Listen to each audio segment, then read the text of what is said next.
All right, day 2 of doing the shaping recordings all at once.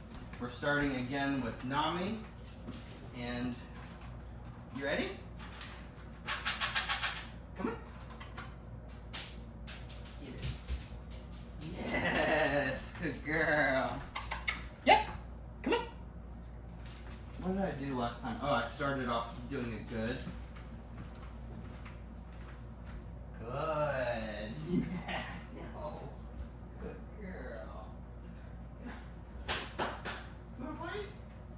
You wanna play with me? You wanna play? Come on, monkey bear. Come on. Yes, good job. Get it. Right there. Right. Right. Good. Sorry, you can't see this. Yes. Yes.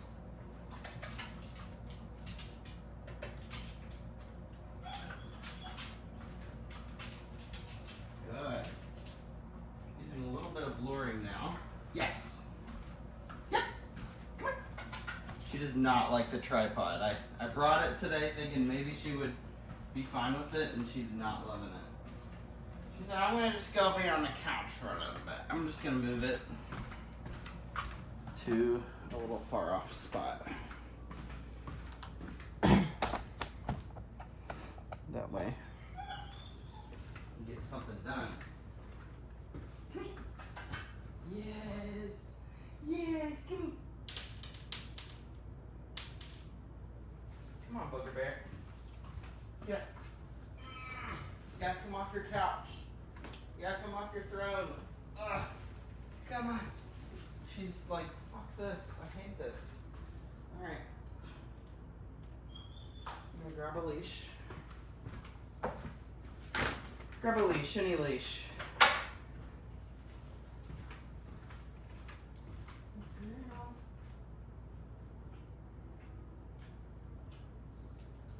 Let's go.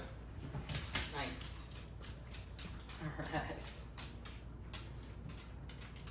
No. Good. Get it. It's right there. Oh, you're dropping them. Get that one. Right here. Get it. Get this one. Right here. Look. Good girl. That's the first time you've offered it down. Right here. Look. See it? You just want to eat it out of your bowl. That's what it is. You're working for the bowl, huh? We gotta learn things about you, huh? Here, right here, look. See? No.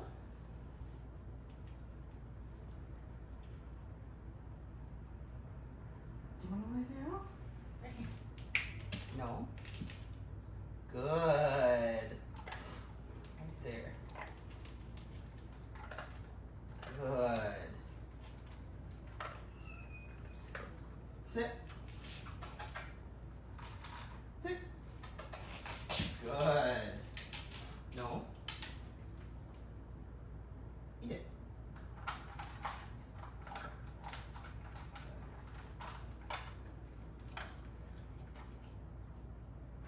Right. Go get it. Go get it. She's like, I want to go get it. Come on, turkey. You want to move around a little bit? Right. Get that thing. You just love working for the bowl. It's kind of funny. No. Alright. Good. Do a little proofing, I guess. She's not wanting to move around a whole lot. Good. Very good. Awesome job, Mama. That's funny. The last time that we did a down was when I had to force her into the down a couple days ago, so that's really stinking impressive. That's funny. It's wild. Good. Very nice. Maybe because I paid her on the couch while she was in the down, I don't know. Doing awesome.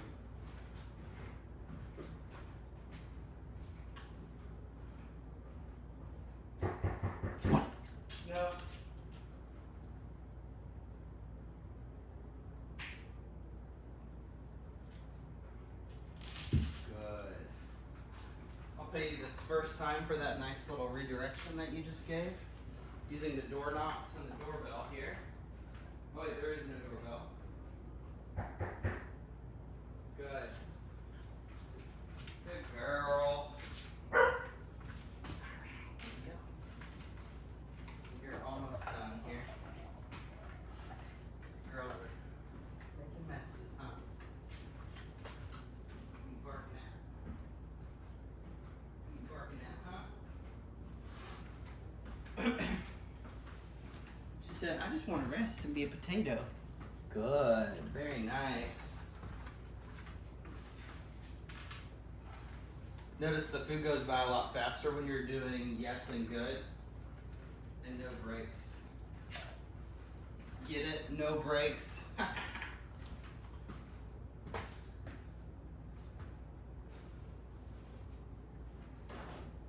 my nose.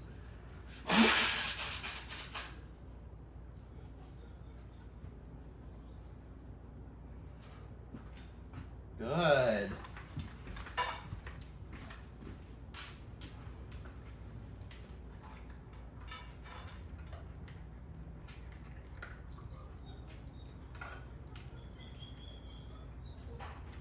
Push it towards you a little bit. Alright, sit. Good. Couch. Yay, good girl. Good. Now, you should be able to get this one really easy.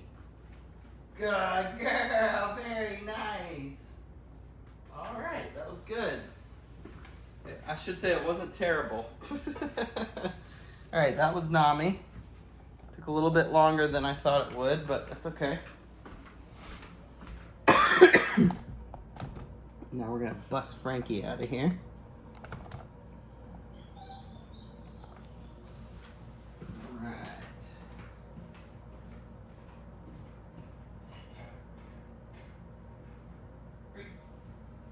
Yeah, there you go. What's up, Frankie? What's up, Frankie girl? You ready to work early? Hi. Want to just get paid real quick? Right. I do usually give like an intro. Yes. Like an intro payment. Break. Yes. I'm gonna start luring to the. Yeah, there we go. To the heel. Break. Notice how that kind of organically just happened? Yes. She's doing it right now. Good. Get him. Good. Radnor, that's enough. Good. And I'm paying for check-ins if you're curious. I'm not just paying rent spontaneously. Good. Very nice, Mama. Y'all been working on this. Break. Heel. It's the first time I've used heel. Good. Very nice, Mama. I think you already know that one. Break. Maybe I'm giving you too much credit, or maybe you're just extra smart. Break. There you go. Yes. No. Yes. Heel. Right there. Starting to fade out that lure just a little bit. Break. Yes. Notice that wherever the payment is, that's where I want her to go. Good. Very nice. Yes. Heel. Good. Good. That was terrible mechanically, but it worked. Good. I shouldn't say it worked. She got paid. Get it. Good girl. Very nice. Break. Very fun. Heel. Notice no lure. No. Good girl. Nice job. I have not done a shaping session since yesterday, just so you know. Break. We haven't done any secret kind of work. Heel. I'll help her a little bit here. Good. Now she's learning to put it all together. Break. Yeah, you definitely already know this. Heel. I'll help.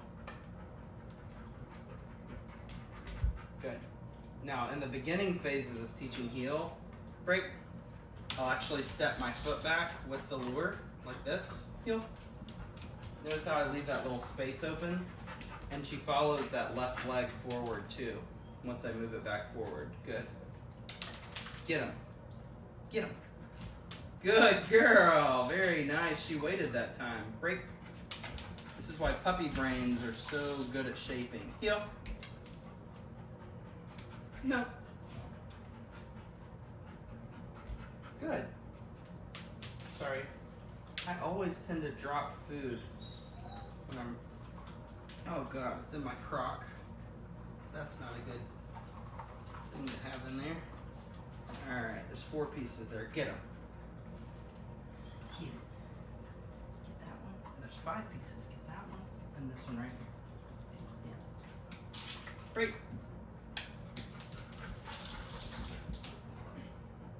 Yes. Alright. We're going to start working on between a little bit because you guys said you wanted it. Heel. Between.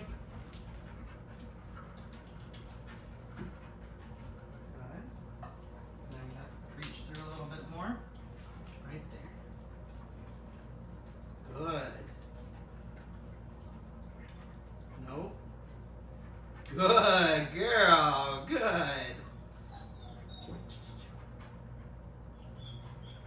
Break.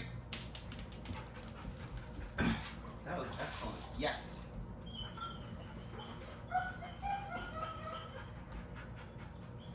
Between. Good. Good. Break. I'm gonna separate my food out. Yes. Between. Good. Good. Get it. Get it.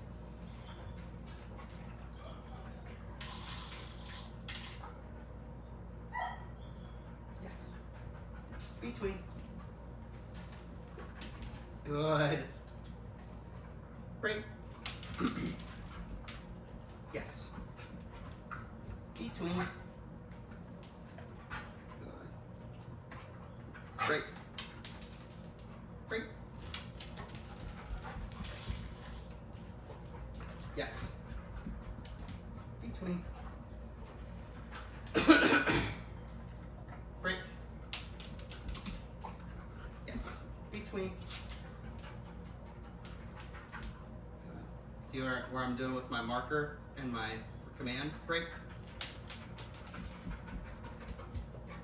Between.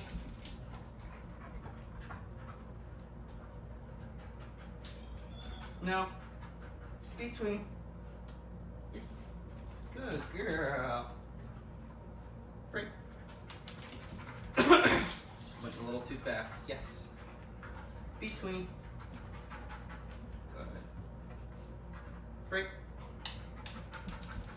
Don't be tired. Yes. Between. Yes. No. Between. Good. Good. Good girl. Good. Yeah. Good. Break. Heel. Good. Between. Good. Break. Break. Yes. Now notice we're in a rhythm. I'm going to break that rhythm right now. Withhold. Good. Good. Excellent. Okay, remember yesterday I struggled with that a little bit? That was the end. And notice I'm doing 1 rep of good To the sit, good to the down. All right, nice job. Free. Good job, Mama. You want to clean me up? You want to clean me up? All right. I'm going to show you too how I teach crate. Not teach crate, but keep crate taught. Crate. Good. Just going to toss a couple pieces right there in the front. And then two, when I go to let out, no. Okay. Good job. Hi, Boogie. You ready, Rad? Are you ready? Goodness. That was a good long session. What's up, dude? How you doing? Good. Get it. Break. We're gonna travel a little bit. Yes. Yep.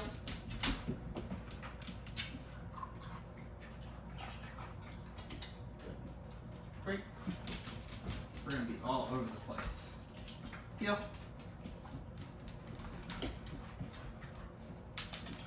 little bit more forward there. Break. Heel. This side is the one I want you on, right here. Okay.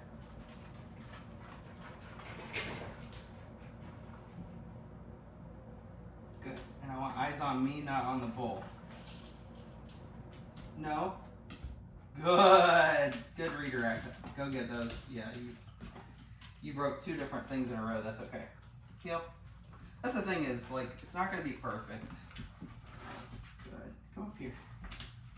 Good girl. Break. No. No. Heel. Right here. Nope.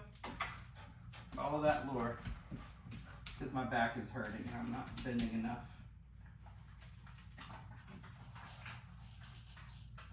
Gotta wait for Daddy, for Uncle Maddie. Good. I'm looking for eyes. I'm not looking for you to look at the bowl. Good. Break. There we go. Yes. Good. No. No. No. Right here. No. Good. Okay. Get it. Sorry, I'm being sloppy. No. What is the deal with your feet? Do you need to be on that mat right there? Push, push, push. Heel. Give her a little bit more space here. No. Good.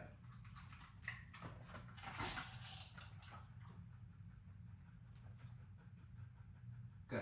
And she's looking at the bowl a little bit.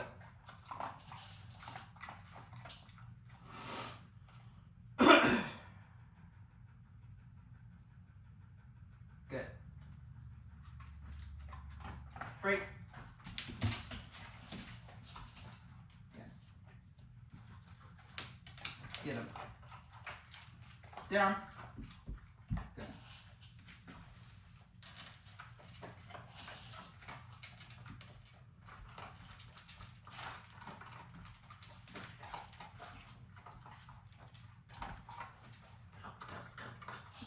Yes. Break. Yes. Notice how I'm mixing it up a little bit. Break. Down. Good. Sit. Good girl. Very nice. A good little push there, Mama. Alright, we're going to practice between with you. Heel. Between. Heel. Between. There we go. Good girl. Good girl. Good job, Mama. Right here. Same thing. Yes. Between. Good. Sit. Good. You gotta come forward just a little bit, okay? Right here. No. Good. No. Right here. Good. You look at me. Good. Don't want to bend over so much. Yes. Nope. Right here. Just going in circles. Heel. Heel. Chew it. Right here. There we go. Good. Good. Good. Good. Good. Good. Good. Get it? Good. Break. That was pretty good. Not amazing, but good. Yes. Between. No. Yes. Between.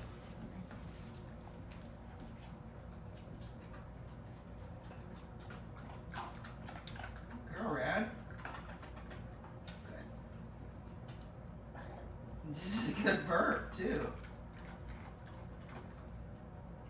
Good. Break. Do it on this side now. Break. Yeah. Break. Heel. Heel. No. What are you doing? You getting tired? Heel. Ooh.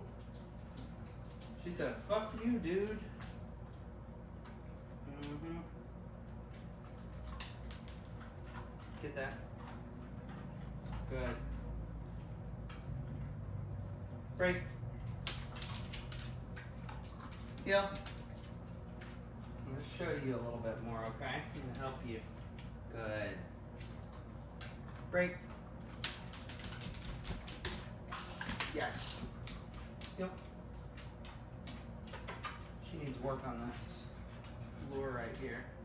Good. See how far back she is? I need her about 4 inches more forward. Break. Yes. Much better. That was like an inch more forward. Break. Get that. Go. Good. Can you come up a little? Good. Good. Good.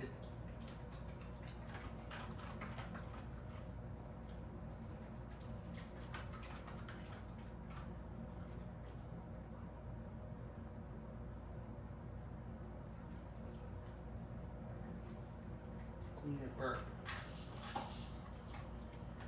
Break.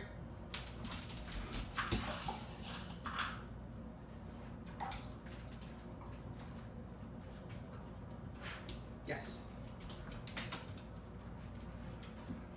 Less foot action there. Okay. Oops.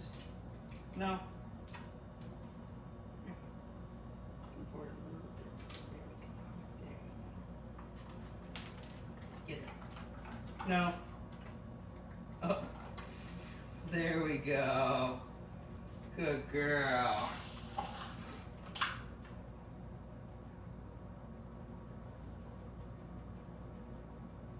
Good. Okay, we'll get you moving here. Break. Yep.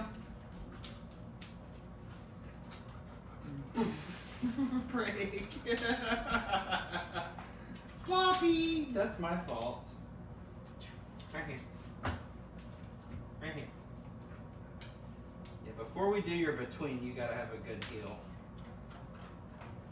At least a more defined heel. Break. I'm gonna stop it for a second. Yes.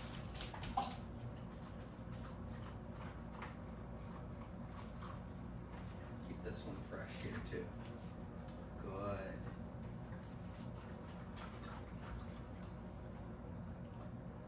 Good. Good. You got a couple more handfuls here. Good. Good. Good. Good.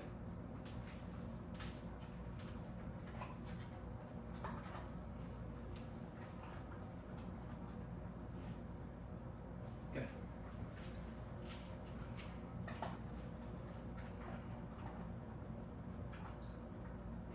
Good.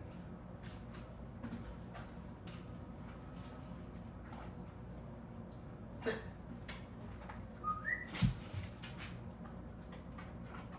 Break. Get that. Yes. This one's stuck to my shoe. Break.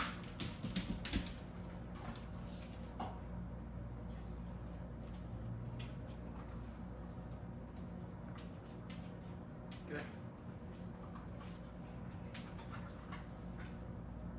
Good. Good. Break. We'll wrap up with one of between. Yes. Between. Good. Sorry, it stuck to my hand. Free. All right, good job. Good job. That was pretty. That was a lot of stuff in one. Nice job, Mama.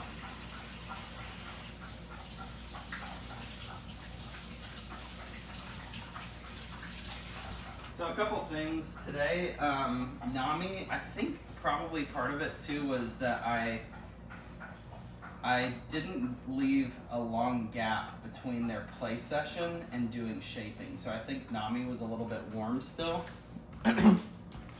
So I think that's what that was all about. Because she didn't want to move around. So I was like, well, we'll just pay you for staying still. And that's you know, valuable up to a certain point, but typically I want the dog moving. I want them to be able to do all of the different markers. So anyway, I'm gonna go ahead and crate Radnor really fast. Sometimes I don't even have to say anything. Rad.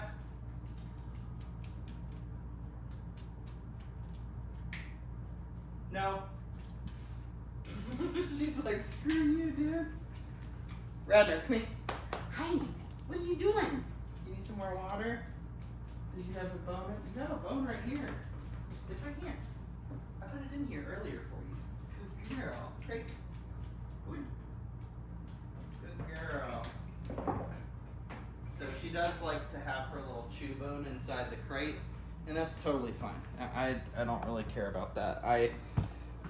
She blew me off a couple times, like, I don't really want to go in there. So ultimately, I'm just not gonna get the result that I want if I don't, in the beginning at least, give the dog a little bit. I have to compromise a little bit, and that's really important in a lot of different things, right? Like, I know what I want, but I take what I can get. That's called successive approximation. So the next time that I go over there, what I'll do is I'll grab her bone and show it to her and go in your crate, and she'll go right in because she knows that I have what she wants. So I want to create as many repetitions of that as possible. So what you notice is there were times that the dogs did things that I wasn't looking for them to do, and there were times that they didn't do things that I was looking for them to do, that I was like, okay, we got to reset for a second. We kind of clear the energy. I don't get pissed off at the dog and throw a fit. Although emotionally in my heart, sometimes I'm like, damn it, like it's frustrating sometimes. But the important thing about each of these stages is that for Nami, whenever I was working with her shaping, she wanted to be still. So I said, what can we proof while she's being still? And it was the knock on the door, and she's laying right there and she's not barking. Okay, so that's a big deal. And then with Frankie, I couldn't remember who had said to work on between or middle, and so I just decided to start it with Frankie today. Her heel today was actually exceptional, and if I had to rate a top dog today, I would say Frankie killed it. But she's also a puppy, so that's the thing, is like puppies are such blank slates and they're so easily shaped that it's not surprising that she would be that receptive. So anyway, I'm trying to think anything else. The Radnor did really good. We did a lot of complicated stuff, and I kind of threw her off her game on purpose today because we're gonna have to do things that are more we're gonna have to start doing things that are a little bit more realistic to like real life. So yeah, everybody did awesome today. That was really good. I'll go ahead and upload this video, and then I usually, what I try to do is between freedom and play and the work or the shaping session, I try to leave like a 30-minute gap, and then I usually leave another 30-minute gap before we go for our walks, just because I want the food to settle a little bit, and I have to rest, and just logistics of everything. I have to sometimes make phone calls. So I think one of the things that is going to be valuable for everybody to hear is that dogs do in general need to kind of know that there's kind of a way that we do things, but it doesn't have to be exactly on the same schedule every single day. All right. If you have a bulldog or a American bulldog, you're probably going to get a little bit more acknowledgement of that schedule than you would with just a regular dog. And what I mean by that is they're very, very aware that there's a kind of a way that we typically do things, and they'll go to you at 5 o'clock and be like, "Rawr!" and they'll like bark at you saying, "Hey, let's eat." So especially for those kinds of dogs, it's super important that I break up the schedule and have variety. I don't do the same thing at the same time every single day necessarily. Sometimes I mix it up a little bit. Sometimes I want the dog to have a little bit of like, oh, what's going to happen, The purpose in that is it just creates a more resilient dog. If you think about, like, I'm on the spectrum. When I was a kid, if we didn't eat at 5, I was hangry and I would throw a fit and I would have a meltdown. So just speaking from personal experience here, kids on the spectrum, they have that schedule in their head of what they think is going to happen next, and if it doesn't happen, they have a meltdown. And sometimes dogs can be that way a little bit. So it's important sometimes to just mix up the schedule and just go, you know what, I'm going to leave for an hour or two and go do my own thing, and then I'll come back and do this. Or I'm going to go straight from walking right into shaping. And they're like, oh, okay, and they just kind of practice acceptance. It's kind of like with the fireworks last night. There were fireworks going off right here, like I'm telling you, right across the street. They were launching off big Roman candles, and the girls and I were literally just playing fetch in the light of the fireworks, and they did not care. A couple times they got startled and then immediately looked back at me, and they saw that I was like, all right, get that ball, get that fetch, get that tug. Did not care. So what I assign relevance to, what I kind of act as if, they usually kind of go along with that. Now, that's not to say that there are not dogs that are super anxious about fireworks, who already have maybe a bad memory, maybe there's something that's like a trauma that's associated with that. They got left outside for an hour. Their parents fed them some, calming chews or whatever, and then just stuck them outside. That is bad behavior on the parents' part. There are dogs that are like that, but the same thing as the healing, you know, like the healing happens through the same mechanism. And what I would typically do if there was pre-existing trauma is I would put the dog on a slip lead, just like I did with Frankie the first night, and then I would attach the long leash to the slip lead, and I would just let them be afraid. I wouldn't like correct them or anything like that. I would just keep doing what I'm doing with the other dogs, and I would just hold the end of the leash. That's it. Like they have to, through exposure and through many repetitions, just go, nothing bad is going to happen here, right? It's like when I came back from working for the State Department and I had really bad PTSD, I couldn't go to fireworks. I couldn't go to the, you know, like the Memorial Day where they have the salute and stuff like that without bawling my eyes out and freaking out and having a really bad reaction. So guess what we did?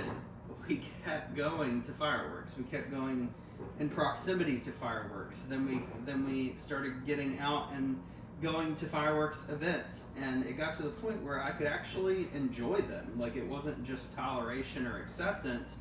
It was like, oh, check that out, you know? I know that dogs can hear better and smell better and see better than we can, but at the same time, they also have a massive capacity for acceptance, and they're very resilient and very intelligent. So anyway, I hope that these videos have been helpful for you to just see the process of how we start to put together these complex behaviors like between and heel. Notice that I practice the heel up against the surface, and I usually go to the side that I want to walk the dog on. Pretty self-explanatory there. And as the dog is coming in for the yes, I'm going yes, and I'm stepping back and kind of going against the surface. Try to do it pretty low. My back and knees are like killing me right now. But I go yes, and I pull the dog in a swirl and then right up into a sit. And ideally it should be right here. Their nose should be about even with my hand as I just drop it down right here, which means that their foot should be about even with my heel, okay? So for the between, I say yes, and I swirl around, and then I step my foot back here, and then I receive the dog in the sit here. And eventually, in the beginning, you saw me really bending over a lot. In the end, you should be more straight up like this. And then eventually I fade out the lure completely. So I might just say, I might just go between and motion to the dog to go to my left, and then just kind of spread the legs and receive them right here with my hands and give them a little pet. So throughout the process of shaping and just training in general, all of my markers, my luring that I'm doing, my Ecollar pressure, my leash pressure, all of that stuff, if you're a good trainer, should be able to be faded out. And that's kind of the, I guess that's the, what's it called? The conundrum with the positive only or force free side and balance training is that they say that you can never fade out, you know, the tools. And that's not true, but the unfortunate truth about that is that punishment is how I fade out pressure. So eventually the dog has to know what the wrong thing is as well, and not to do that, right? So when I am a student driver, there's a social pressure that when I'm a student driver, I can lose that learner's permit, and I have to have someone in the car with me. So there's the pressure, the immediate pressure of someone just being like right there, right? So you have physical and spatial accountability because they're close to you, right? And then once you get your driver's license, you have like a certain amount of time frame that you're kind of under probation in essence. You have to abide by certain rules or you can lose your license. And that's more of a relational, like a big circle pressure where you have to really be on your P's and Q's, and you'll see a lot of these people will have the little stickers on the back that say student driver, you know, be patient with me or whatever. And that is a type of pressure as well, right? But in the end, in order for that individual to be able to go out and travel on the roads and to be a successful social member of society and drive, I would say defensively. I think the better word is to drive conscientiously. That whenever that person is out in the world, we have to be able to just let them go. So the sticker comes off. Now you have a full driver's license. You can go on the highways and byways. You can go 80 miles an hour if you want to, right? At that point, what happens? The confidence has gone up because now the dog realizes. So today, as I was playing, Frankie nailed me a couple times. Like, she slammed into me. She like hit me in the nuts. She's getting more confident. Therefore, she's also becoming more kind of wild sometimes. So we have to also show her, hey, you can't do that. So I gave her a couple knee bumps today when we were outside because she was just like, you know, she was ready to go. So at the point that I am out there and I'm doing all the things that I'm supposed to do out in the world, the dog is going to make a mistake at some point. In fact, if they didn't, I'd be very, very surprised. I'd be more surprised if they didn't make a mistake. So if I don't have some kind of mechanism that I can use to punish the dog, to punish behavior, then the student driver, so to speak, learns that there are no consequences and I can kind of do whatever I want, right? So as the confidence goes up, it's like with great power comes great responsibility. As the freedom goes up, the pressure goes down, actually, but the need for punishment goes up, right? That punishment has to be there. So when I'm out there driving, what is my potential punishment? Let me make sure this is still recording, so I'm not just talking to myself. What is that potential punishment? Well, it's that state trooper or that sheriff's deputy or that police officer who is waiting for you to mess up. And it's his job to enforce the law, right? So when you have higher freedom and when you have higher confidence and predictability, so you have actual competence as well, then you have more freedom. But the punishment, when you know better, is going to be higher than if you don't, right? So the first time that someone pulls over, they usually don't get a ticket. Now, the first time I got pulled over, boom, I got a ticket. So that, for me, that was very effective because it was $150, and I was like, I don't have $150. I work at the movie theater. That's like several days of work for me. So ultimately, that's a punishment in the sense that, and it can become a negative punishment too. If you want to completely lose your freedom, then you could lose your driver's license, right? Which that's always kind of a looming threat out there if you get enough tickets. But in the long run, what's really effective is the driving schools and things like that are also, in a sense, a punishment in the sense that they're adding a 8-hour thing on the weekend when you're supposed to be. I'm dragging out this analogy for one specific reason. I'll get to it pretty quickly. When you go to your driving school, you could be out hanging out with your friends and your family and relaxing and watching your favorite show, but you're having to be on this driving school for 8 hours on a Saturday. That's not fun, right? But it'll keep you from getting points on your license, and it's kind of a re-education about how we drive conscientiously, right? The last thing is safety. And really, when I think about safety, I think about the Ecollar a lot, because the Ecollar is my only way to reach out and touch the dog at a great distance and say, no, you can't do this, right?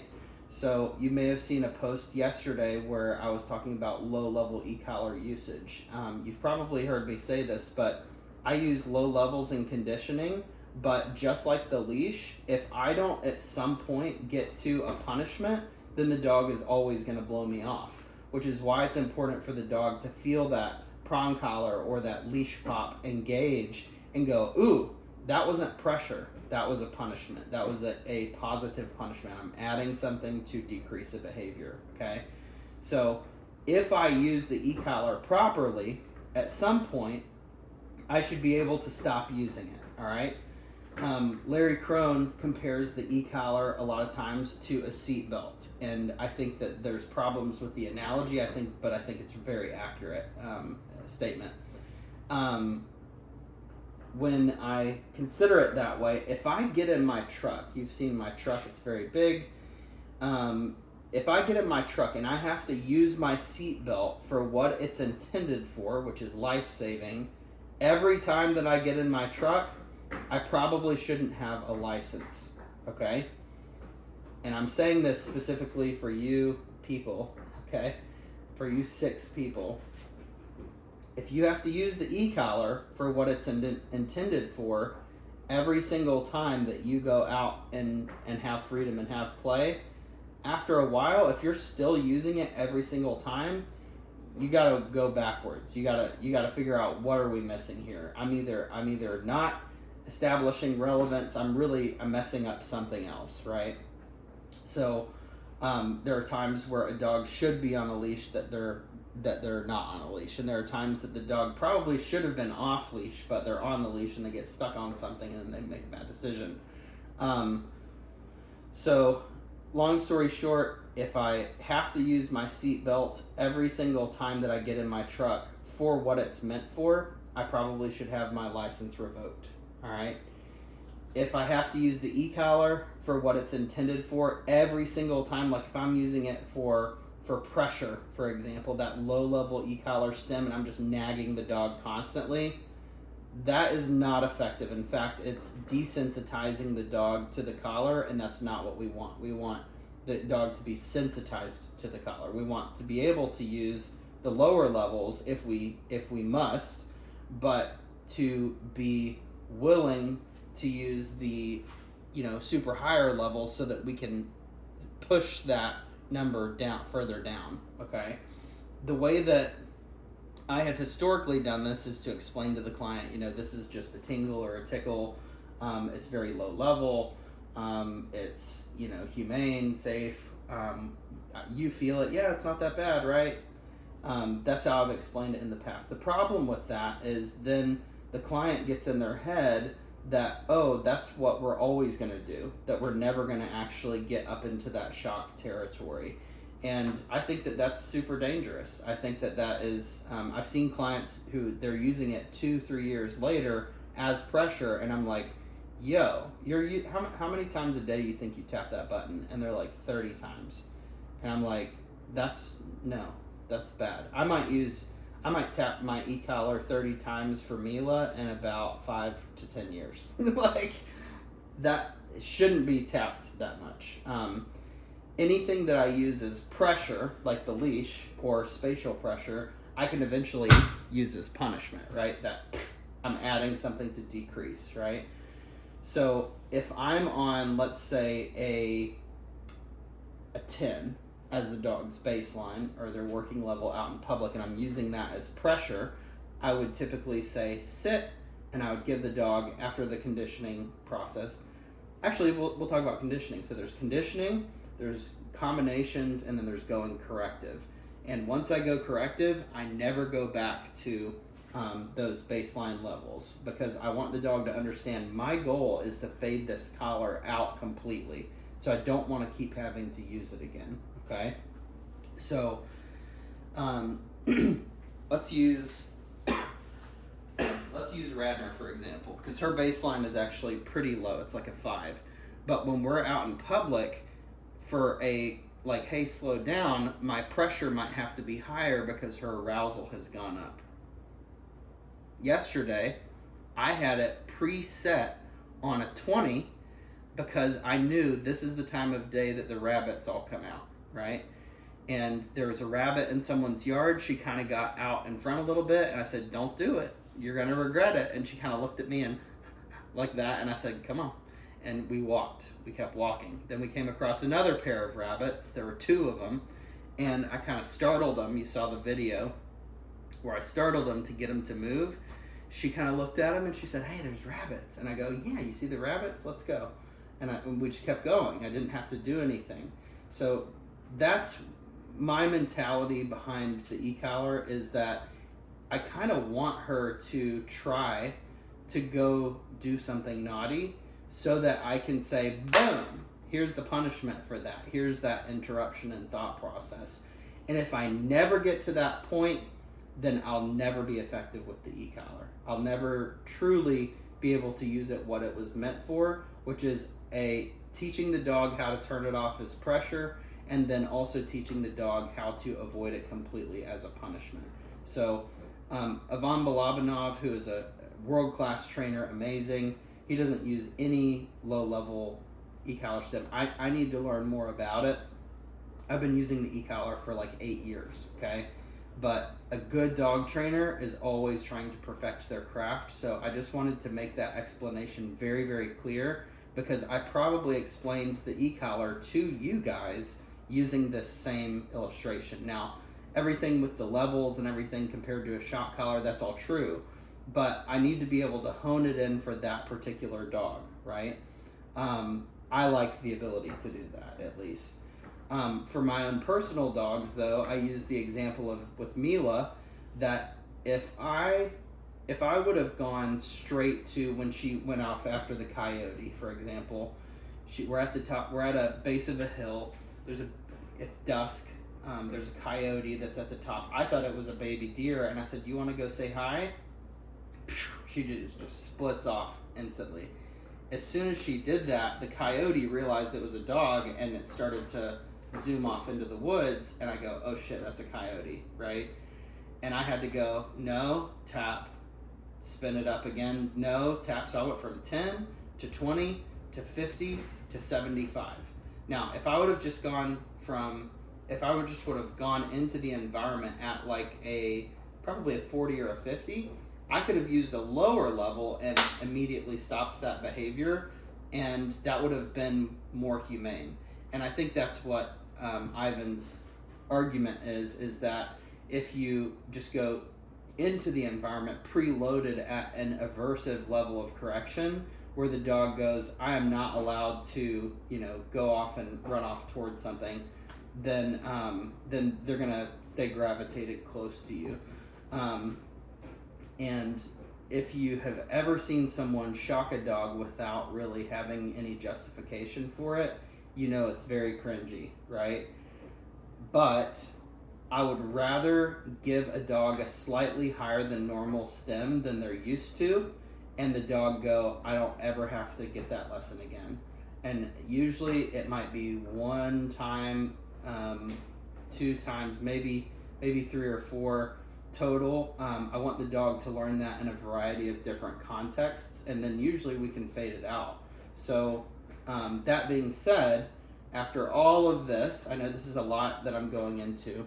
After all of this, every time I get in my truck, I still wear my seatbelt, right? I put the e-collar on Mila. When we go out in public, when we go to Kroger or whatever, a lot of times I will still put it on. Sometimes I don't. Sometimes she's just naked. She looks like a stray dog just walking in Kroger, which is kind of freaks people out. It's kind of a fun game to play. But most of the time when I'm going out in public, I have that e-collar on, because you never know what could happen, and you really want to be prepared for anything. Training, positive only training at some point will fail, because the distraction that's out there is sexier than anything that I could have, whether it's a toy, food, physical touch, praise. There's gonna be something out there like a cat or a baby raccoon or a skunk that just surprises you, right? And in those moments of surprise, I need the dog to understand that if you do move towards that thing, you will get an aversive punishment for that, okay? So the reason that I wanted to cover that is that people will say, like, there's no place for pain in dog training. There's no point in using pain. It's inhumane, etc. If I could have a full-on paragraph conversation with the dog like I'm having with you right now, then I would agree with that. But they're dogs. They're animals. I have to be able to reach out and touch them and say, "Hey," right? Because their arousal goes way higher than mine, a lot faster than mine, and their senses are so much more open that I have to be able and willing to put on an aversive punishment that says, no, you cannot do that. Now, guess what? Sometimes that involves pain, all right? Because I want a muscle memory there. I want there to be an association that when I say no, that you immediately go, yes, sir. There's an immediate bodily response of yes, sir, because that could kill the dog. So I'm willing to put on 3 or 4 or maybe, anywhere from 1 to 4 aversive punishments for that behavior so that I can be, the rest of the time, the dog is free. And Lex asked a good question the other day. He was saying that, what was the question? Oh, when you punish the dog in that context, does it make them afraid to be free the next time? And it doesn't. That's what's crazy, is that it actually gives them more confidence the next time that you go out, because they understand what the rules are in this freedom, right? So when I have, my 16-year-old son go out and start driving for the first time, that he actually feels more confident in going a little over the speed limit because he knows what the rules are. Cops don't usually pull over until 80. Like, he'll go with the flow of traffic, and he'll drive confidently and move confidently, but conscientiously, as he's going out into the world and learning how to drive. So if God gives me kids one day and I have, the pleasure of learning that, I know Amanda and Mike have already had the pleasure of learning that, then I will definitely use these analogies in the process. So anyway, this video ended up being a lot longer than I intended for it to be, which is not uncommon, but I just wanted to be very clear with what I saw,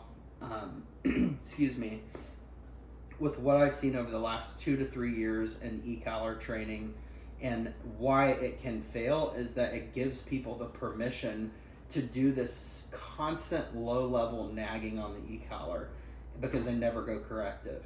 They never want to shock the dog. They never want to give the dog an aversive correction. Now, is there an aversive correction without it being a shock? Absolutely.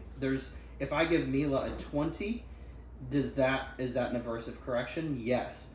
Is it qualified as a shock? I don't know that you can really say that, because the first thing that I can feel on the Ecollar is a 16, right?